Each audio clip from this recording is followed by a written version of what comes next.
Dəyərləri qorunmağın üsulundan biri də nəzarətdirsə, dövlət nəzarəti və ya qanunla nəzarət, ki necə abidələr və digər qanunla qorunan dəyərlər, bu dəyərlərin qorunması və var olması bir xalqa hansı formada xidmət eləyir? Bizə dəyər nə üçün lazımdır xalq olaraq? Dəyərlər xalqa mane olur, yoxsa o xalqı yaşadır və gələcəyə aparır? Biz dəyərlərə iki kateqoriyadan baxa bilərik də. Bazarlana bilən dəyərlər, yəni tirajlana bilən, dünyaya çıxarıla bilən dəyərlər. Bir də qiymət qoyulmayan dəyərlər. Hətta məsələn, tarixi abidə olsun, xalqın bir ənənəsi olsun, o da turistik mahiyyət daşıyır və oradan ölkəyə pul gəlir və hansısa bir qazanc gələ bilir. Biz söhbət qanunla dəyərin qorunmasından gedir. Bu yaxınlarda bir hadisə oldu da, Şəhidlər Xiyabanı ilə bağlı, orada olan hərəkətlə bağlı. Hamı tələb elədi ki, mütləq hər şəhid məzarına, hər Şəhidlər Xiyabanına polis qoyaq. Amma Şəhidlər Xiyabanının qoruyucusu cəmiyyətdir. Yəni, qanunla dəyərin qorunması dövlətin borcudur və bunu etməlidir. Amma bu qanunla qorumaqdan daha üstün bütövlükdə cəmiyyətin bu prosesi anlayaraq bunu qorumasıdır.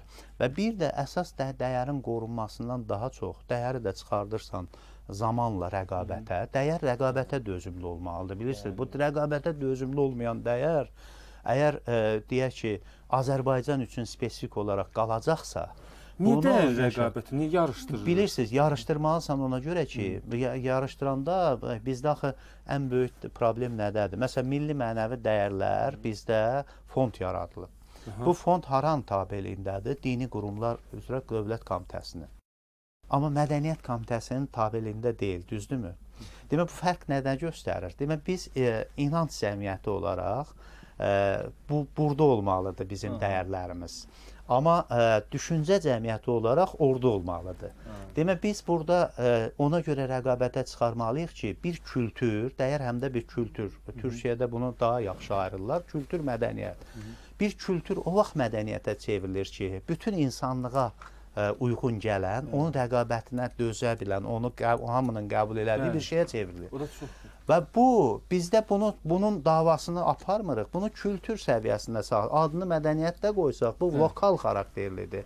Biz əgər qlobal xarakterli bir şeylər istehsal eləmək istəyiriksə, bəzən o olmaqla bir qopmaq anlayışı var da, uşaq ana bətnindən qopmasa ola bilməz.